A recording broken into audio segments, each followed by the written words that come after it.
देवी रूपी माताएं, बहनें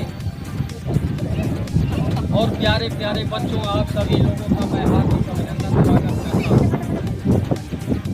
ये कार्यक्रम बहुत देर से चल रहा है और आप लोगों को धन्यवाद देता हूँ इस बात का, इस मौसम में जो आप लोगों ने मुझे और समाजवादी पार्टी की मीटिंग सुनने के लिए, पीडीए पंचायत सुनने के लिए आप लोगों ने इकट्ठा हुआ, इसके लिए बहुत बहुत आप लोगों का हम लोग आभारी रहेंगे। ये देश में जो भारतीय जनता पार्टी की सरकार चल रही है, ये सभी जाति धर्म के माताओं, बहनों, नौजवान साथियों को ठगने का काम किया।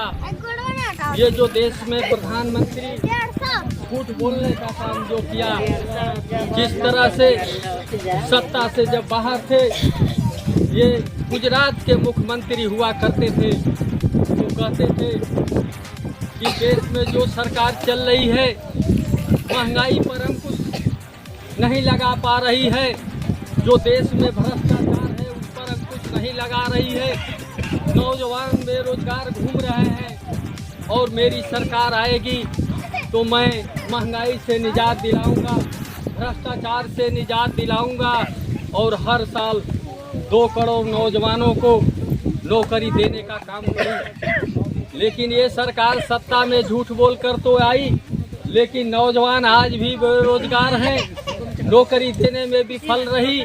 और तो और ये सरकार जो अन्य प्रदेशों में बाहर निकल करके मध्यम वर्ग के, गरीब वर्ग के बच्चे नौकरी और पेशा करते थे प्राइवेट सेक्टरों में, वो भी कंपनियां बंद करने का काम किया। दूसरी तरफ ध्यान से सुनिएगा माताओं, बहनों, ये सरकार एक और झूठ बोलने का काम किया।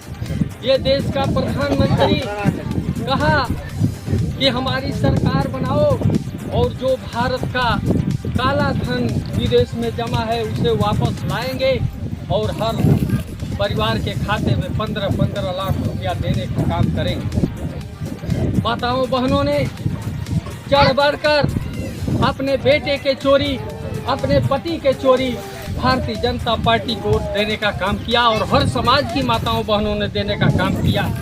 15 लाख के लालच में सत्ता बनी, जनधन योजना के तहत खाता खुला और जब खाता पासबुक लेने माताएं बहनें गईं तो बैंक कर्मचारी ने कहा 1,000 रुपया जमा करो तो पासबुक मिलेगा। माताओं बहनों ने 15 लाख के आस में 1,000 रुपया बैंक खाते में जमा किया। पैसा तो 15 लाख नहीं मिला, लेकिन वो भी बैंक का सिस्टम है, 1,000 रुपया काट लिया, वो भी पैसा समाप्त हो गया। माता बहनों, मैं गलत कह रहा हूँ कि सही कह रहा हूँ? सही कह रहे हैं नौजवान साथियों। जब ये हमारे बेटियां बैठी हुई हैं, पढ़ी लिखी हैं, ये सरकार ने 2 करोड़ नौकरी देने का वादा किया। 11 बरस हो गया इस सरकार को और वही प्रधानमंत्री, दूसरा नहीं। नरेंद्र मोदी 14 में बने थे और आज भी नरेंद्र मोदी ही प्रधानमंत्री हैं और 2 करोड़ नौकरी दिए होते तो आज 22 करोड़ नौकरी होती और भारत में 22 करोड़ परिवार को एक नौकरी दी जाती। लेकिन नौकरी देने का काम तो ये सरकार ने किया नहीं और प्राइवेट सेक्टर में भी बंद कर दिया। दूसरी चीज, महंगाई की बात कर रहा हूँ। सबसे ज़्यादा अगर प्रभावित हैं तो हमारे माताएं और बहनें प्रभावित हैं। इनको चूल्हा से लेकर के बच्चों के फीस और कापी किताब की व्यवस्था करनी पड़ती है। बेटा और पति कहीं बाहर कमाता है, मजदूरी करता है, लेकिन सारा सिस्टम माताओं बहनों के हाथ में होता है। अब बेटाओं की पढ़ाने की जो फीस बढ़ रही है, जो कापी किताब सालों साल बदलती जा रही है, जो महंगाई हो रही है, सब लोग मध्यम वर्ग गरीब हैं कि अपने बेटा और बेटी को कैसे पढ़ाएं। दूसरी चीज, जो 2014 से पहले 70 रुपया, 80 रुपया, 60 रुपया अरहर की दाल थी, आज जो है 170 रुपया हो गई। जो सरसों का तेल 100 रुपया था वो 200 रुपया हो गया। महंगाई तो चरम सीमा पर हो गई और गैस सिलेंडर को तो पूछना ही नहीं है। हम लोग जब देखते थे, इन्होंने कहा देश का प्रधानमंत्री कि हमारी सर माताओं और बहनों जब उपले और लकड़ी से खाना बनाती हैं और जो उसका धुआं निकलता है और जो आँखों में लगता है, आंसू देता है, तो मेरा देखकर कलेजा फटता है। इसलिए उजाला योजना के साथ गैस सिलेंडर देने का काम किया और नाम रखा फ्री और उस समय 400 रुपये का मिल रहा था। आज कितना का मिला था माता बहनी? अब बताइए। और 50 रुपया 2 दिन पहले बना है, हमारे पत्रकार साथी यहाँ हैं, 50 रुपया एक सिलेंडर पर और बढ़ गया। ये हालत है इस सरकार का। और तो और मैं बता देना चाहता हूँ, नौजवान हमारे नौकरी मांग रहे हैं तो उन्हें लाठियाँ मिल रही हैं।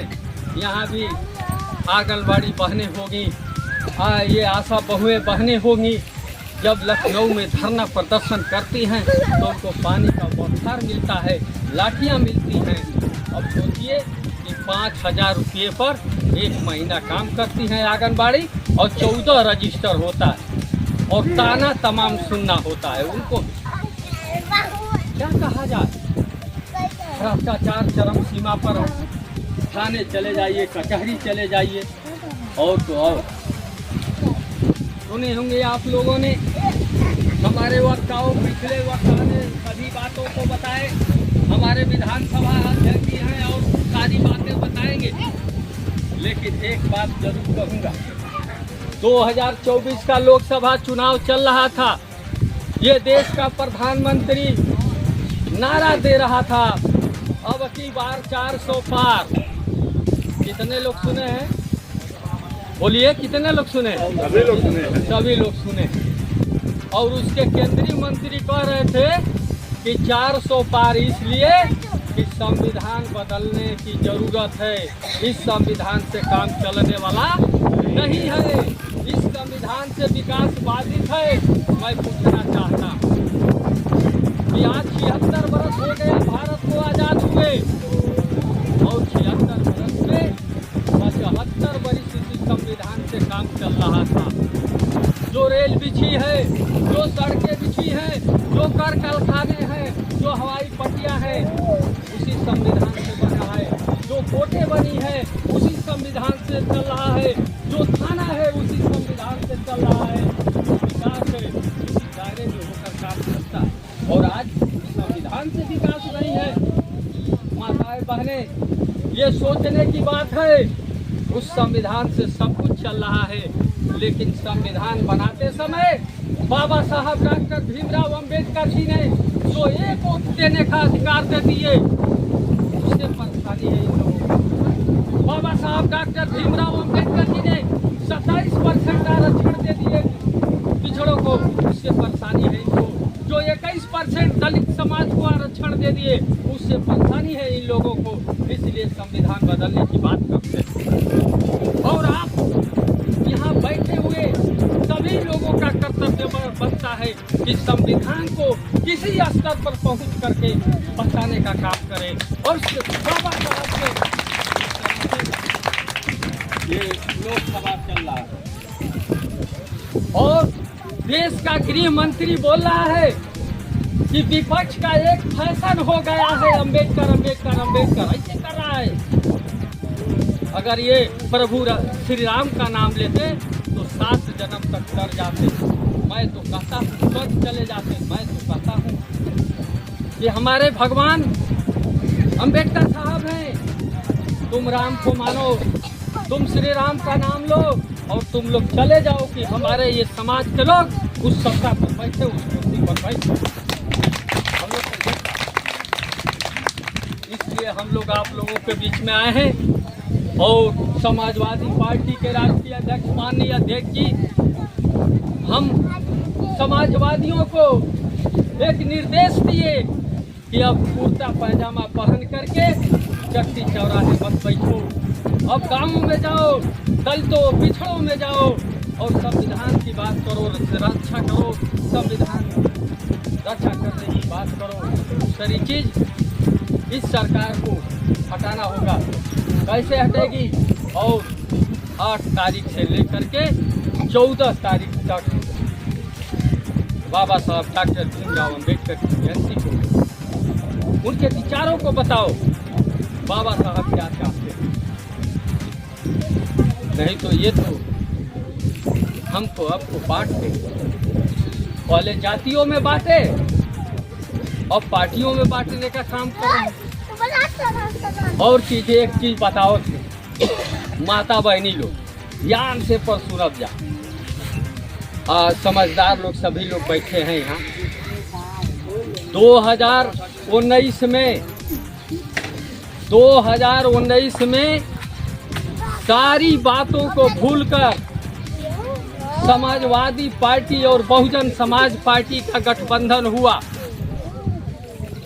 और बहुजन समाज पार्टी की मुखिया बहन कुमारी मायावती जी ने जिन जिन लोकसभा सीटों पर अंगुली रखा, अखिलेश जी ने देने का काम किया और चुनाव गठबंधन का हुआ।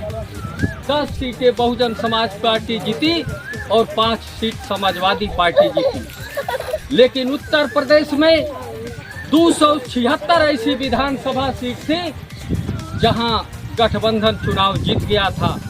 ये भारतीय जनता पार्टी को लगा ये लोग गठबंधन रह जाएगा इन लोगों का, तो ये 22 में सरकार बना लेंगे। इसलिए ईडी और सीबीआई का इस्तेमाल किए, बहन जी के ऊपर ईडी और सीबीआई भेज करके, इनकम टैक्स का अधिकारी भेज करके दबाने का काम किया और बहन जी को दबा करके मजबूर किया। आज मैं पूछना चाहता, सब लोग समझदार हैं, गठबंधन टूट गया। 17 में बहुजन समाज पार्टी के 19 सांसद विधायक थे और 22 में एक विधायक। ग्राफ वोट का गिर गया, एक विधायक हुआ और गठबंधन रहा होता तो सरकार रहा। 24 में फिर बसपा और सपा अलग अलग लड़ी, बहन जी का एक भी सांसद नहीं और वोट का ग्राफ गिर। हम हमें बता देते हैं आप लोग से कि 17 में जब चुनाव भइल हुए तो संजीव कुमार बसपा से लड़ल हुआ, 67,077 वोट पहले रहे। अब 22 में जब चुनाव हुए तब विजय कुमार लड़ुआ तो वो 51,558 वोट पाऊँ।